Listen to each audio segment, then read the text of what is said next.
तुम्हें ज़्यादा यहाँ नहीं होना चाहिए। इतनी दूरी बनाए रखो कि वो तुम्हें ढूंढ ना सकें, आकार ना दे सकें, ढाल ना सकें। इतनी दूरी बनाए रखो जैसे हिमालय, जैसे ताज़ी हवा। दूरी इतनी बनाए रखो कि ना हो माँ बाप, ना रिश्ते, ना परिवार, ना देश। दूरी इतनी बनाए रखो कि तुम्हें भी ना पता हो तुम हो कहाँ। उन्हें ढूंढने ना दो स्वयं को, मत आना करीब उनसे। दूरी इतनी बनाए रखो कि स्वयं को भी ना खोज सको। दूरी इतनी रखना जो कभी ना पार हो सके। एक रास्ता खुला रखना जिससे कोई ना आ सके। बंद मत करना दरवाज़ा, इसलिए कि नहीं है वहाँ कोई दरवाज़ा, बस एक खुला अंतहीन रास्ता। अगर कोई दरवाज़ा बंद किया तो वो तुम्हारे करीब होंगे, तब तुम खो जाओगे। दूरी इतनी बनाए रखना कि उनकी महक तुम तक ना पहुँचे। उनकी महक बहुत दूर और बहुत गहरे तक जाती है। उनसे दूषित मत होना, उनके शब्दों से, उनके हाव भाव से, उनके अत्यधिक ज्ञान से। उनके पास बहुत ज्ञान है, पर इतनी दूरी बनाए रखना जहाँ तुम स्वयं को भी ना खोज सको। इसलिए कि वो तुम्हारा इंतज़ार कर रहे हैं हर मोड़ पर, हर घर में, तुम्हें आकार देने के लिए, तुम्हें ढालने के लिए, तुम्हें टुकड़ों में तोड़ देने के लिए और फिर उन टुकड़ों को अपनी तरह से जोड़ने के लिए। उनके भगवान, छोटे और बड़े, उनकी ही तरह हैं, उनके मन और हाथों से ढाले हुए। वो तुम्हारा इंतज़ार कर रहे हैं। पादरी और साम्यवादी, आस्तिक और नास्तिक, वो दोनों एक हैं। उनको लगता है वो दोनों अलग हैं, पर वो दोनों एक जैसे हैं, इसलिए कि वो तुम्हारा मन परिवर्तन करेंगे जब तक तुम उनमें से एक ना हो जाओ, जब तक तुम उनके शब्द ना दोहराओ, जब तक तुम उनके नए पुराने संतों की पूजा ना करो। उनके पास सेनाएं हैं देश और भगवान के लिए, और वे माहिर हैं हत्या करने में। दूरी बनाए रखो, पर वो तुम्हारा इंतज़ार कर रहे हैं। वो आचार्य, वो व्यापारी, एक तैयार करता है तुम्हें दूसरे के लिए उनके समाज की मांग के अनुसार होने में, जो एक खतरनाक बात है। उनकी रचना है समाज और परिवार, ये दो उनके असल भगवान हैं जिस जाल में तुम फंस जाओगे। वो तुम्हें बनाएंगे वैज्ञानिक, इंजीनियर बनाएंगे, किसी भी चीज़ में माहिर, भोजन बनाने से आर्किटेक्चर और फिलॉसफी तक। दूरी, बहुत दूरी बनाए रखना। वो तुम्हारा इंतज़ार कर रहे हैं। वो नेता, वो समाज सुधारक, एक तुम्हें नीचे नाली में खींचता है और दूसरा सुधारता है। वे शब्दों से खेलते हैं और तुम उस जंगल में खो जाओगे। दूरी बनाए रखना, वो तुम्हारा इंतज़ार कर रहे हैं। ईश्वर के ज्ञानी और बम फेंकने वाले, एक तुम्हें समझाएगा और फिर दूसरा दिखाएगा कत्ल कैसे करते हैं। इतने सारे तरीके हैं ईश्वर को पाने के, और इतने सारे ढेरों तरीके कत्ल करने के, पर इन सब से अलग और बहुत लोग हैं तुम्हें यह बताने के लिए कि तुम्हें क्या करना है क्या नहीं। दूर रहना उन सब से। तुम्हें भी पसंद आएगा उन सब के साथ खेलना जो तुम्हारा इंतज़ार कर रहे हैं, पर फिर खेल इतना जटिल और मन बहलाने वाला हो जाएगा कि तुम खो जाओगे। तुम्हें यहाँ ज़्यादा नहीं रहना चाहिए। दूरी इतनी बनाए रखो कि तुम स्वयं को भी न खोज सको। कविता अपनी बात को कहने का एक बेहतर ढंग है, बशर्ते आप उस क्रिएटिव एक्सपीरियंस से, आप उस सृजनात्मक अनुभव से गुजरे हो जहाँ से वो कविता उतरी है। आपने उस सृजन के बिंदु को छुआ हो जिसको कवि ने छुआ है, तो आप कविता बड़ी आसानी से समझ सकते हैं। अन्यथा कविता बहुत गलत रूप से ढाल ली जाती है। कविता के बहुत गलत अर्थ कर लिए जाते हैं, क्योंकि कविता में हमारे सामान्य तर्क लागू नहीं होते। कविता है कम शब्दों में बहुत कुछ कहने का ढंग। कविता में सामान्य तर्क लागू नहीं होते, तो कविता को बड़ी आसानी से मिस इंटरप्रेट किया जा सकता है उन लोगों के द्वारा जो कभी उस क्रिएटिव एक्सपीरियंस से नहीं गुजरे जहाँ से कविता उतरी है। कविता अपने आप में पूर्ण है। कविता पर तर्क नहीं करना चाहिए, क्योंकि ये तर्क इस पर लागू ही नहीं होते। एक फ्रांसीसी लेखक ने कहा है, what is too stupid to be said is sung, यानी जो कहने में बहुत बेवकूफ़ाना लगे उसको गाया जाता है, क्योंकि सामान्य तर्क गीत पे, कविता पर लागू नहीं होते। ऐसे ही जब कोई परम रहस्य उघाड़ना हो तो कविता माध्यम बन सकती है, क्योंकि परम रहस्य पर हमारे सामान्य तर्क लागू नहीं होते।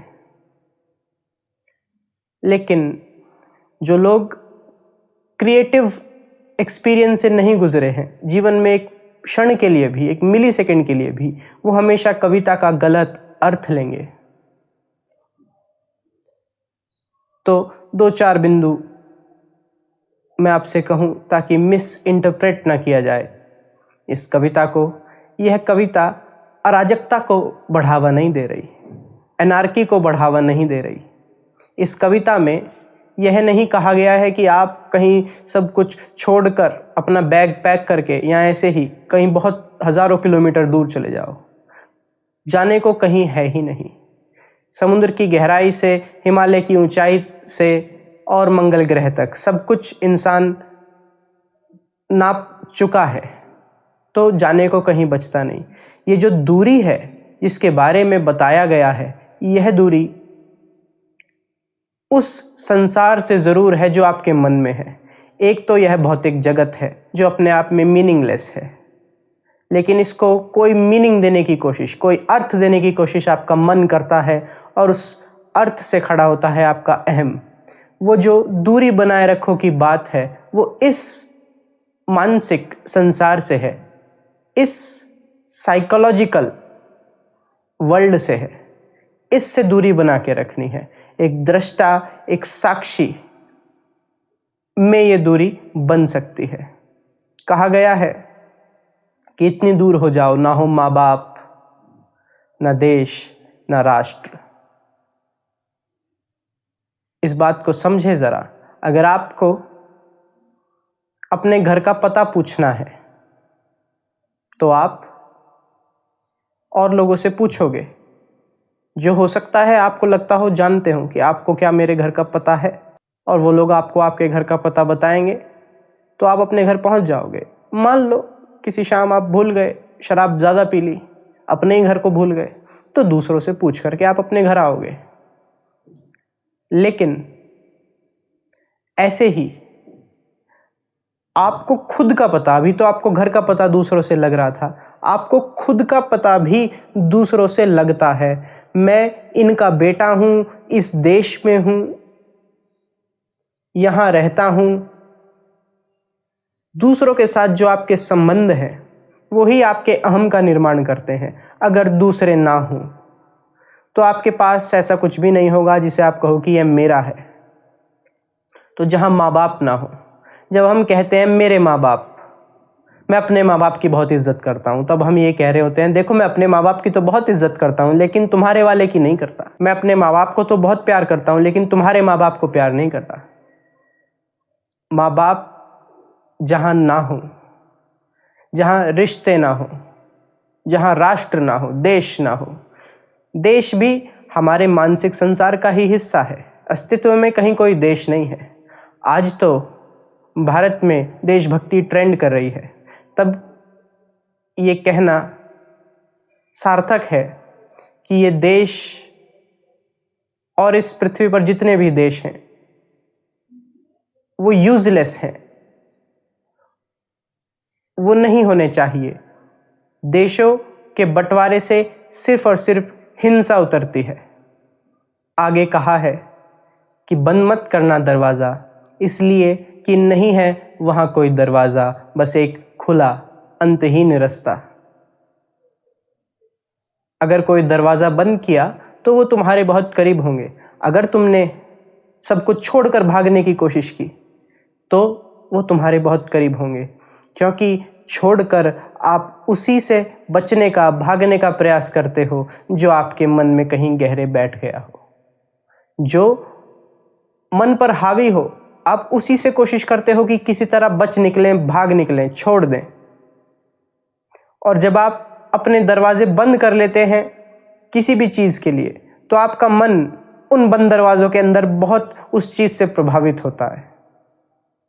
अगर आपको अपने को ये याद दिलाना पड़े 24 घंटे कि गुस्सा नहीं करना है, गुस्सा नहीं करना है, तो आप उस गुस्से से प्रभावित हैं। आपने गुस्से के प्रति जो दरवाजा बंद किया, उससे गुस्से और आपके बीच एक दूरी पैदा नहीं हुई, बल्कि आप गुस्से का भी शिकार हैं, बस एक दूसरे रूप में। आगे कहा है, उनसे दूषित मत होना, उनके पास अत्यधिक ज्ञान है, पर इतनी दूरी बनाए रखना जहां तुम स्वयं को भी ना खोज सको।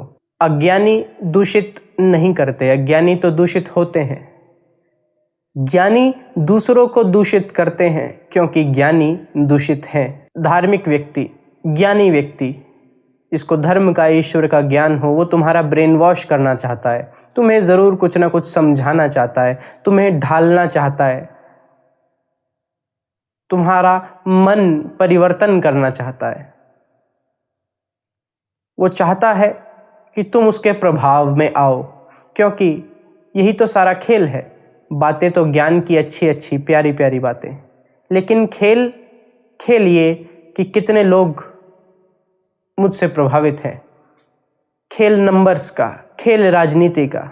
अब सीधे सीधे आपका कोई शोषण करने आए तो आप उसे शोषण नहीं करने देंगे, लेकिन यही चीज आज के समय में घुमा करके हो रही है।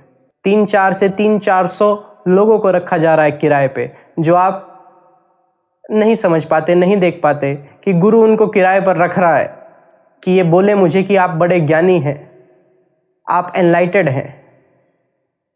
एक पूरी संस्था बनाई जा रही है जो ये कह रही है कि मिलो हमारे गुरु से, हमारे ज्ञानी गुरु से, जो इतना कुछ कर चुका है, इतना कुछ कर रहा है, इतना कुछ करने की सोच रहा है।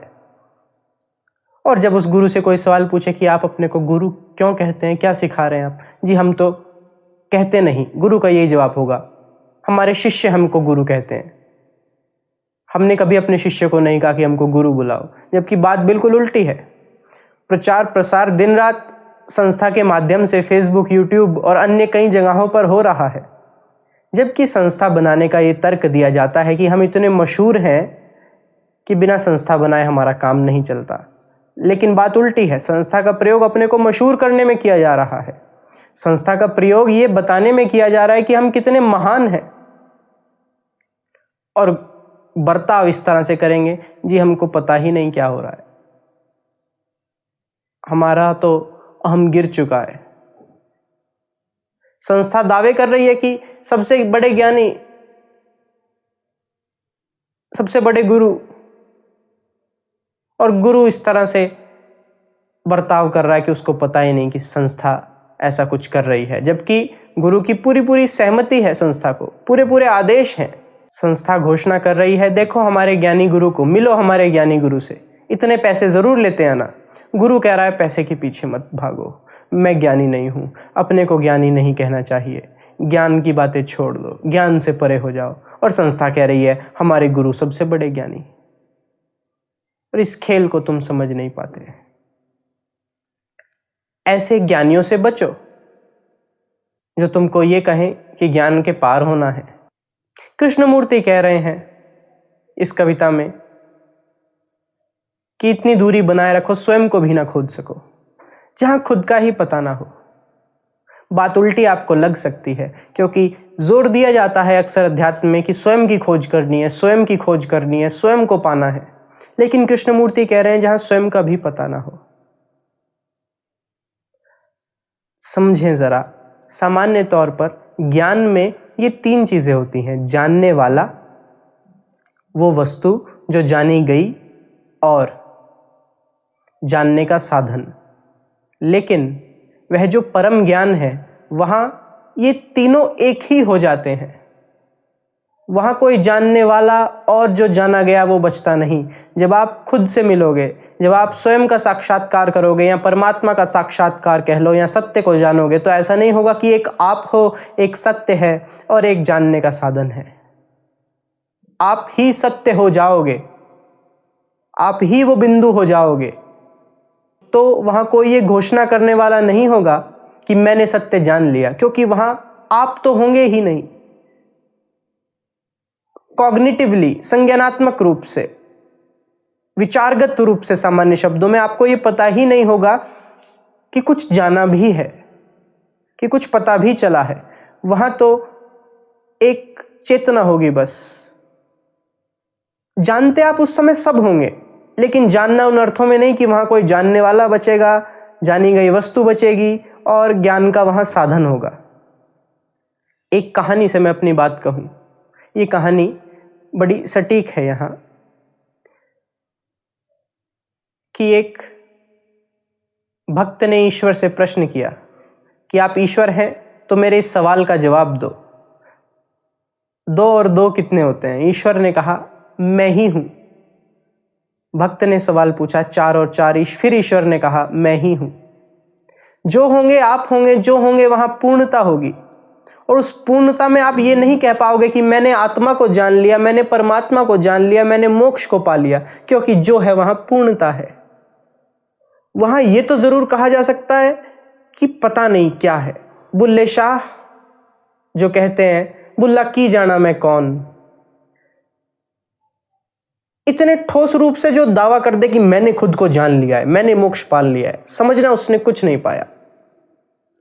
ये जो विचार की खोज है खुद को जानने की, ये इस अर्थ में कभी पूरी नहीं होगी कि विचार को कोई चीज मिल जाएगी, कहीं से पढ़ लेगा या कोई उसको बता देगा या कहीं कोई कंक्लूजन, रिजल्ट विचार को मिल जाएगा।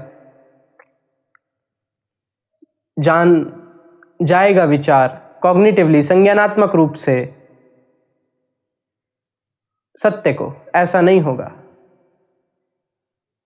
वहां कोई अहम, कोई जानने जैसी चीज है ही नहीं। एक खालीपन है, एक विराटता है, पूर्णता है, एक आनंद है, लेकिन जानने जैसा वहां कुछ है ही नहीं। वहां तुम हो ही नहीं। इसलिए कृष्णमूर्ति कहते हैं कि इतनी दूरी बनाए रखो कि स्वयं को भी ना खोज सको। आगे ही कविता में कहा, वो तुम्हारा इंतजार कर रहे हैं, ईश्वर के ज्ञानी और बम फेंकने वाले। ईश्वर के ज्ञानी ही बम फेंकते हैं उन समाजों में जो समाज सभ्य नहीं होते।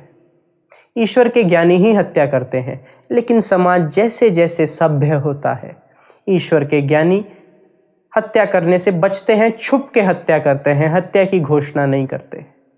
लेकिन जो समाज ज्यादा सभ्य हो जाए, जब ईश्वर का ज्ञान ज्यादा जटिल हो जाए और धमाकों की आवाज और तेज हो जाए, तब ये काम बट जाते हैं अलग अलग लोगों को। ईश्वर के ज्ञानी अलग हो जाते हैं और बम फेंकने वाले अलग हो जाते हैं, पर इन दोनों में गहरी दोस्ती है, एक गहरी छुपी हुई साठगांठ है।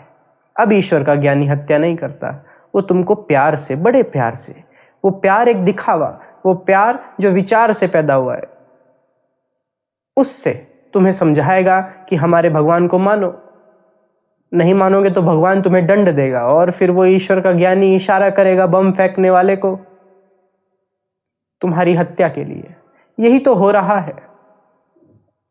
हिंसा करने वाले लोग धर्म की आड़ में हिंसा कर रहे हैं, और ये जो ईश्वर के ज्ञानी हैं, ये तो हिंसा से भी कुरूप कृत्य कर रहे हैं, हिंसा की जस्टिफिकेशन कर रहे हैं। वो कह रहे हैं कि ये हिंसा जस्टिफाइड है। वो अस वर्सेस देम का नैरेटिव, कि हम पुण्यात्मा वो पापी, हम देव वो शैतान, इस तरह का एक परसेप्शन खड़ा कर रहे हैं, इस तरह लोगों को समझा रहे हैं। कोई व्यक्ति दूसरे व्यक्ति की हत्या कैसे कर सकता है? सामने वाला व्यक्ति भी उसकी तरह सांस ले रहा है, उसकी तरह जीवन को बरत रहा है। लेकिन अगर किसी व्यक्ति को यह समझा दिया जाए कि सामने वाला व्यक्ति तुमसे नीच है, सामने वाला व्यक्ति शैतान है, और ईश्वर का फरमान है कि तुम हत्या करो, तो हत्या करना बहुत आसान हो जाता है। तो इंसान को गाजर मूली की तरह काटा जा सकता है, और यही हो भी रहा है। ईश्वर के ज्ञानी अहंकार से भरे हुए हैं, जितने ईश्वर के ज्ञानी हैं। ऐसा वे ही कहते हैं वे ईश्वर के ज्ञानी हैं, सीधे सीधे या फिर घुमा फिरा कर कहलवाते हैं, और उन्हीं के इशारों पर हत्या होती है। हत्या वे नहीं करते, सीधे तौर से इन्वॉल्व नहीं होते। तो इन ईश्वर के ज्ञानियों को और बम फेंकने वालों को एक मानना और इन दोनों से दूरी बनाए रखना, ना जुड़ना किसी मत के साथ, पंथ के साथ, संप्रदाय के साथ, धर्म के साथ, क्योंकि ये सिर्फ और सिर्फ विचारधारा है जो दूसरों पर थोपी जाती है हिंसा के द्वारा, लालच के द्वारा। लेकिन नाम ईश्वर का लिया जाता है, नाम धर्म का लिया जाता है। कविता में ही कहा है कि उनके भगवान उनके हाथों से ढाले हुए हैं। खलील जिब्रान की एक कहानी मुझे याद आई। बिल्लियों की सभा में एक बूढ़ी बिल्ली बाकी सब बिल्लियों से कह रही थी कि प्रार्थना करो, आसमान से चूहों की वर्षा हो, और अगर तुम प्रार्थना करोगी तो आसमान से चूहों की वर्षा जरूर होगी। ये बातें सुन करके वहीं पास में बैठे कुत्ते को हंसी आ गई। कुत्ते ने मन ही मन सोचा कि आसमान से कहीं चूहों की वर्षा होती, ईश्वर तो आसमान से हड्डियों की वर्षा करता है। कविता में कहा गया है कि इनके ईश्वर बड़े और छोटे इन्हीं के हाथों से ढाले हुए। और ऐसे ईश्वर के ज्ञानी और बम फेंकने वालों दोनों से दूरी बनाए रखना, ये दोनों एक ही हैं। दूरी बनाए रखें।